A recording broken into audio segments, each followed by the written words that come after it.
Go pull out your bug out bag or that survival kit you bought on Amazon after watching a few videos on YouTube. Dump it out on the floor and really look at what you packed.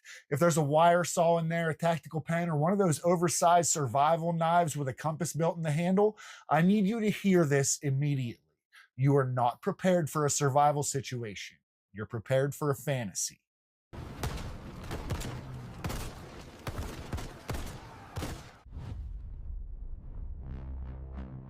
The survival industry is a multi billion-dollar machine built on fear, and fear sells gear that looks incredible on social media. But that gear fails the moment nature actually tests you. When you're wet, cold, exhausted, and scared, a tactical tomahawk isn't impressive. It's just dead weight. Tonight, we're stripping away the marketing, exposing the myths, and breaking survival down to the raw physics of what actually keeps human beings alive.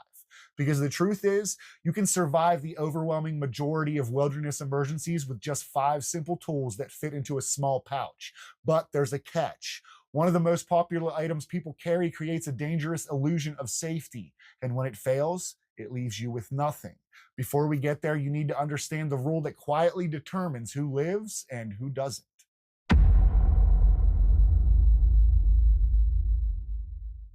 Survival is not random. It follows biology whether you respect it or not.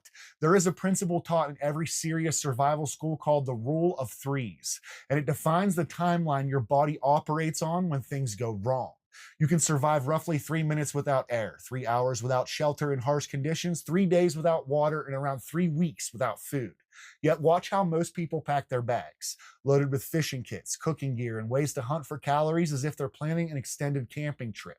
Statistically, hunger is not what's going to kill you first. Exposure is. Wind strips heat from your body faster than most people can comprehend. Cold drown drains warmth like a battery being pulled out. And moisture accelerates hypothermia when temperatures aren't technically freezing. Your gear must reflect that reality. Shelter and heat always come before food. Always. And that brings us to the first tool, one that has quietly saved more lives than almost anything else you can carry.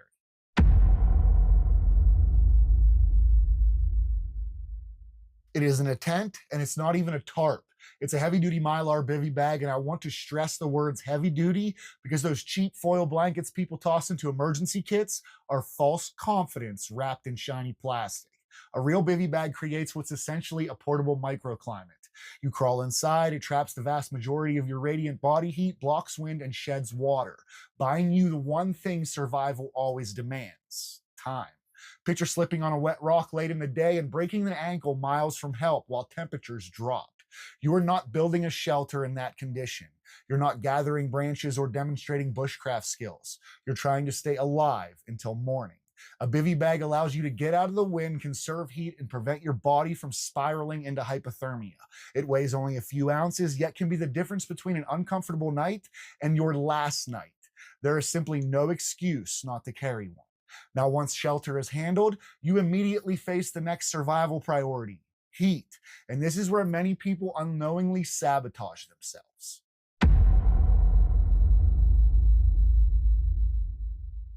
If you ask someone what they carry to start a fire, most people will confidently show you a lighter or a pack of matches.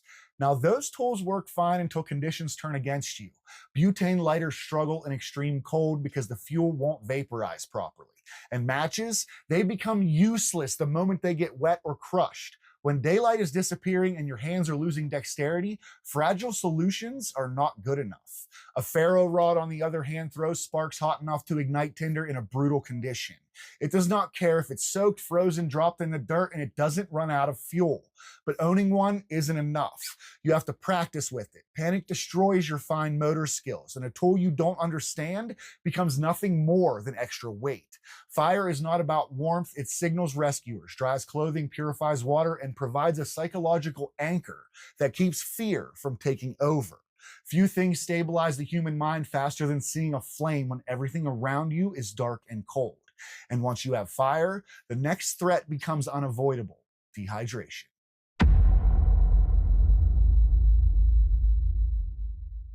Modern survival culture loves water filters. They're sleek, compact, and heavily marketed as the ultimate solution. But what rarely gets discussed is their critical weakness. Once a filter freezes, microscopic cracks can form inside the element. You won't see them, but contaminated water will pass straight through, turning what you thought was protection into a liability. This is why one of the most important tools you can carry is also one of the least exciting: a single wall stainless steel bottle. Not insulated, not decorative, single wall, because steel can go directly into the fire. Boiling water is absolute. It removes the guesswork, kills pathogens, and works every single time. That same bottle can melt snow, transport hot water into your shelter, and serve multiple survival roles that plastic simply cannot handle. In survival, simple tools consistently outperform the complicated ones. Now we need to address the most misunderstood piece of gear people obsess over: the knife.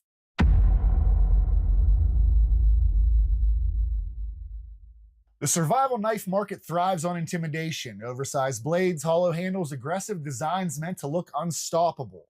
But hollow handles weaken the structure. Heavy knives burn unnecessary energy, and giant blades are harder to control safely. You don't need something dramatic. You need something that's dependable.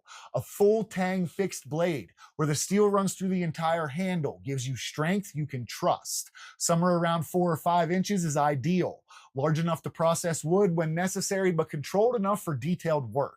Survival is rarely about hacking at trees. It's about conserving calories and reducing injury risk. Flashy gear impresses people online, but boring gear is what quietly keeps you alive. The final physical tool is rarely celebrated, yet it multiplies your capability in ways most people overlook.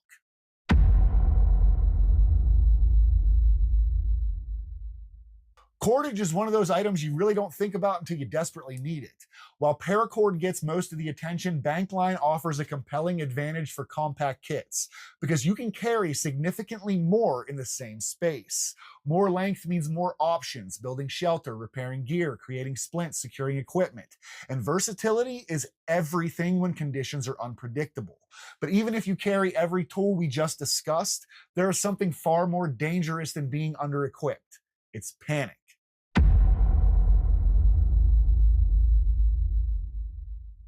You can own the best survival gear on the planet and still die with it untouched in your pocket. When the brain senses real danger, it floods your body with a stress hormone that narrows your thinking and erodes fine motor skills. People rush decisions, waste energy, abandon plans, and overlook the very tools that could save them. Search and rescue teams have found victims with fire starting tools still clipped inside their jackets, and dry wood sitting within reach. Exposure wasn't the only cause. Cognitive overload was. Preparation is not just about gear, it's about familiarity. When you practice, your brain recognizes the situation faster and responds with calm instead of chaos. And calm is one of the most powerful survival tools you will ever possess. But tonight, I want you to open your bag again and look at every single item inside of it. Ask yourself one ruthless question: does this keep me warm, hydrated, sheltered, or alive? If the answer is no, it's a luxury item, and luxuries become liabilities the moment you're forced to move.